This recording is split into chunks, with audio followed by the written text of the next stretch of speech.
Season 5 mid-season patch is out, and it's nothing short of interesting. So very interesting that it's potentially game breaking. That's exactly what we need to talk about. Hey, hello, what's up, whatever, it's your boy Les. Welcome to a new video, and if you're new, welcome to the channel. Now, I already went through all the changes and given my brief opinion about it kind of during my live stream that I did on Twitch. I would recommend checking out my Twitch though. But anyways, we're obviously going to be starting at the tanks. Now, Orisa has a change. Her damage reduction got increased from 40% to 50%. And the developers reasoned this by saying, we are increasing the effectiveness of Fortify to make Orisa a stronger counter against team compositions that lean on crowd control. And this is obviously a buff. And I think this is a good change. In the beginning of Overwatch 2 rather, you can definitely say that Orisa was pretty much like the top pick of a tank. Her survivability was crazy. And it was to the point where, you know, at some point down the line, they actually did nerf her. And it wasn't like a very terrible nerf, it was a well-deserved nerf and she was still a good tank. But throughout the season, she's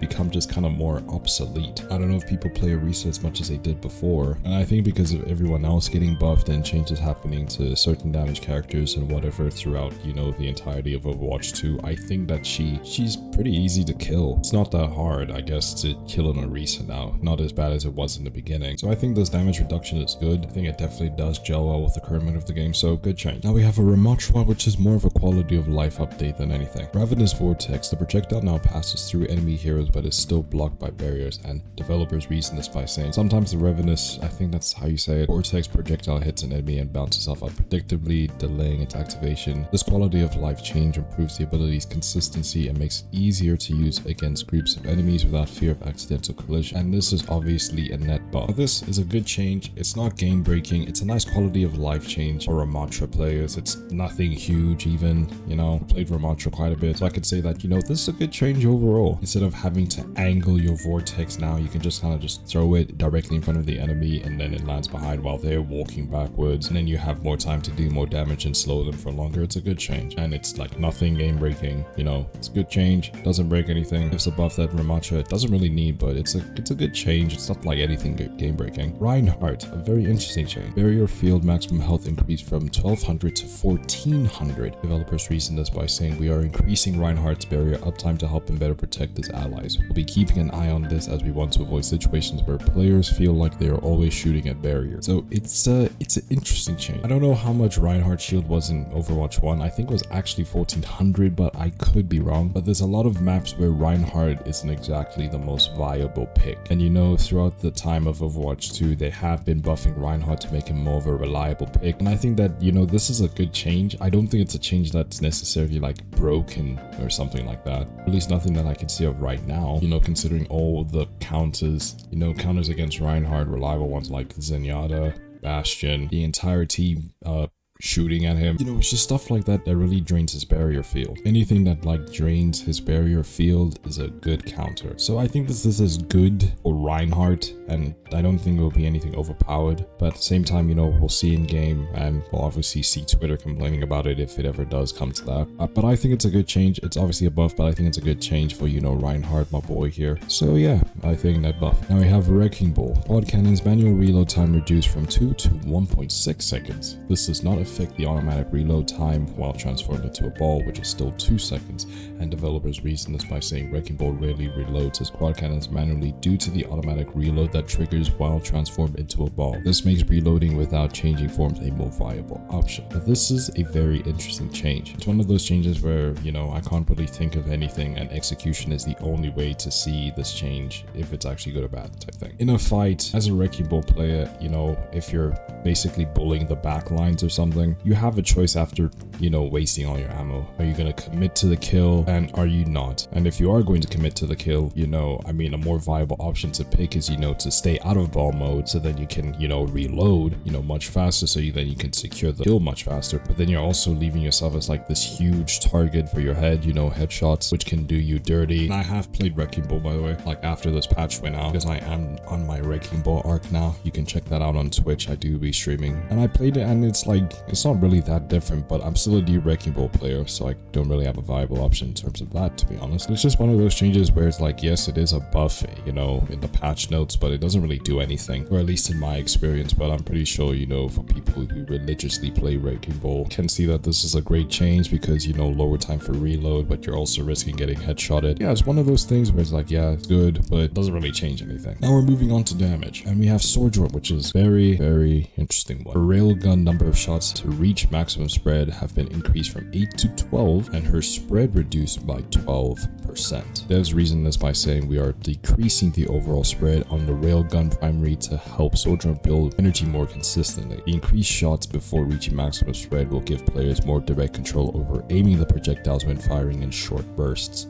Now I don't play a lot of Sojourn, even though I think I really should. This is obviously like a net buff, and with the times that I've played Sojourn, I would say, you know, this is good, but at the same time, I saw like a Twitter video and it seems really bad. I've never seen anyone play Sojourn by firing, you know, her gun in short bursts, so this is kind of irrelevant type thing. It makes Sojourn a more reliable pick to play against, you know, long range people because of her like bullet velocity. But now I think with this, it will make her more like reliable in terms of that, instead of, you know, playing the mid range. And now we're going on to, I would say, the most controversial change in this entire patch. Soldier 76 heavy pulse rifle damage has been increased from 18 to 19. Helix rockets now yielded explosion damage increased from 80 to 90, and his biotic field now heals 40 per second instead of 35. The devs reason this by saying one of Soldier 76 strength is his reliable damage output, but it hasn't been quite effective enough after his last round of changes. We'd like to avoid going all the way back to the 20 damage on his primary fire since it has proven to be too powerful in the past. So instead, we're adjusting both primary and secondary fire damage slightly. We'll also be able to stay in the fight longer and support his team more effectively with the extra healing the biotic field. I can tell you right now, no one wanted this. There is no Soldier 76 main who complained about the state of Soldier. Soldier is a good hero pick and he was just fine. All of this was not needed, and this is game breaking. I don't know what they're talking about saying that his like damage output isn't as effective type of thing, wherever they say that. I don't know where they're getting that information from. Soldier's been like reliable. Like the last thing about Soldier 76 I remember from a patch is them decreasing his recoil. Now that I remember. This is just giving more power to Soldier that was not needed because Soldier was already a fine, you know, hero to go up against and play. His Helix rockets are already very reliable and good. To make it 90 is just overpowered, and his biotic healing, it could potentially make him a lot more unkillable. His kit, everything about Soldier 76 was so fine. Soldier is at a point where he is balanced, but now they just jacked him up a notch, and I can see this being really bad. I mean, for sure, it does make him a reliable counter to, you know, like Farah and Mercy and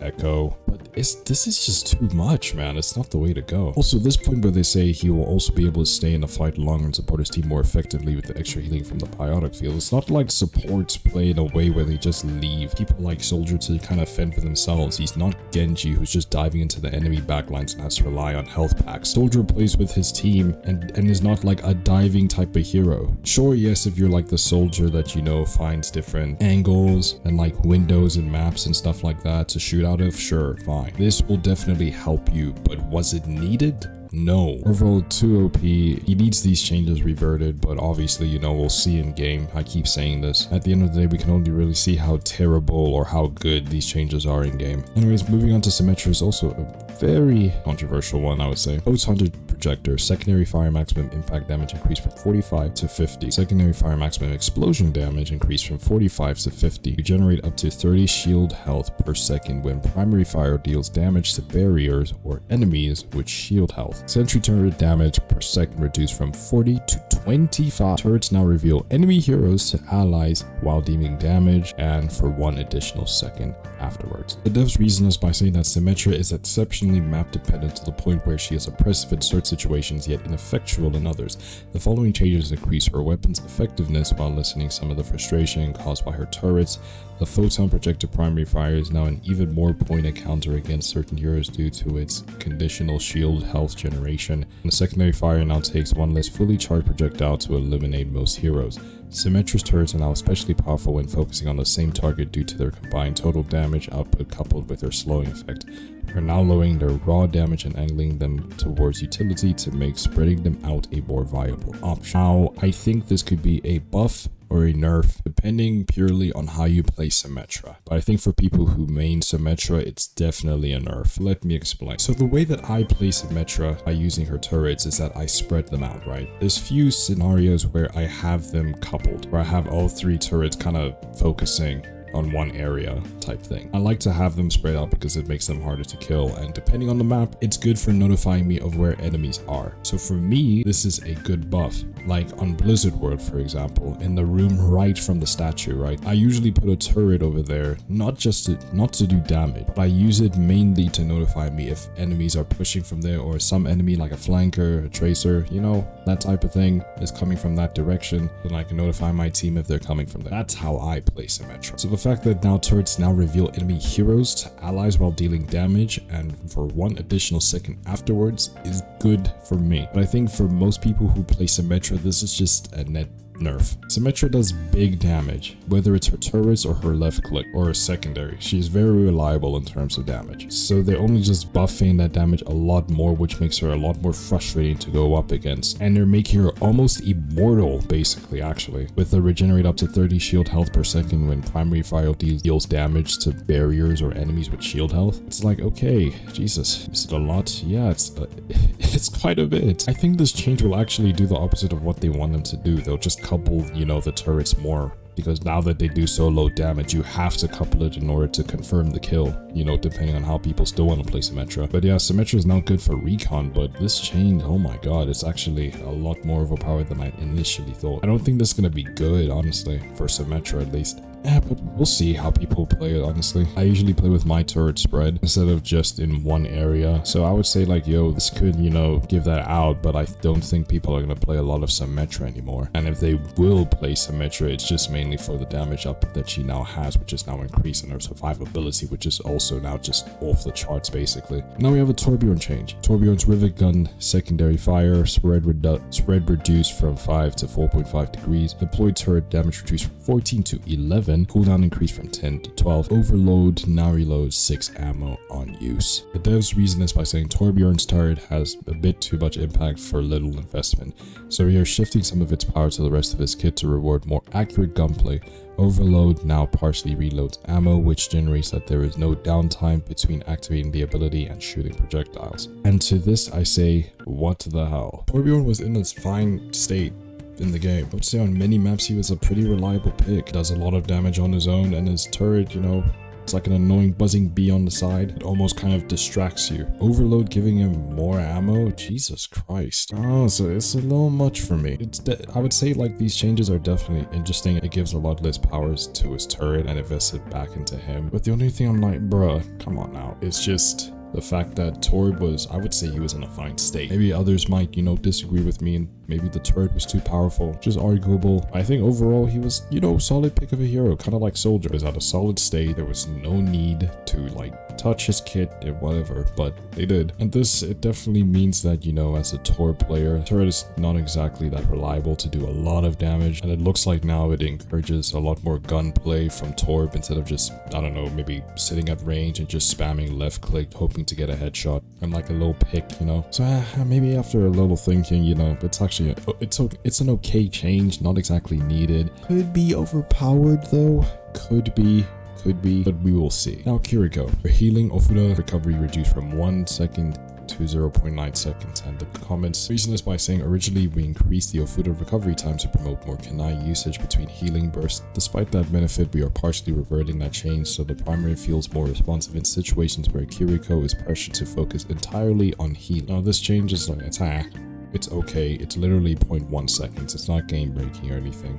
It doesn't shift anything that much. Seems like a quality of life change than anything, the fact that they reduced it. It's a buff, but it's not different really. I would say. And now we have Zenyatta from supports. Orb of Discord maximum range reduced from 40 to 30 meters, and the time to pair off the target when not in line of sight reduced from 2 to 1.5 seconds. And the devs say that the combination of these changes will make it riskier for Zenyatta to apply Discord and increase counterplay for the affected target. No, it doesn't make it riskier for Zenyatta. It does give, you know, the person affected by the Orb of Discord like a chance, sure, but this doesn't make it any riskier for Zenyatta. Like, Zen can still apply it instantly. You know, you go hide behind your wall for 1.5 seconds now instead of 2. You come back out and then, you know, he applies it again. It doesn't make it that much of a difference. Now, they did reduce from 40 to 30, but I don't think that's a huge change, honestly. This change, it's a net nerf, but it's not game changing. It doesn't really address the things that people are complaining about, you know, in terms of his Discord doing too much damage and stuff. Like, it doesn't change anything. So you can still play Zenyatta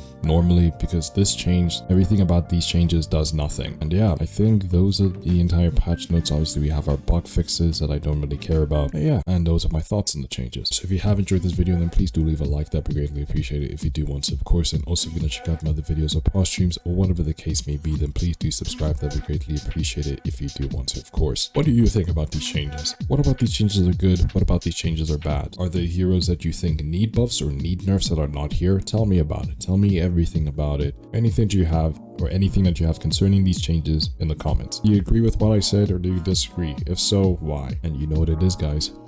Peace.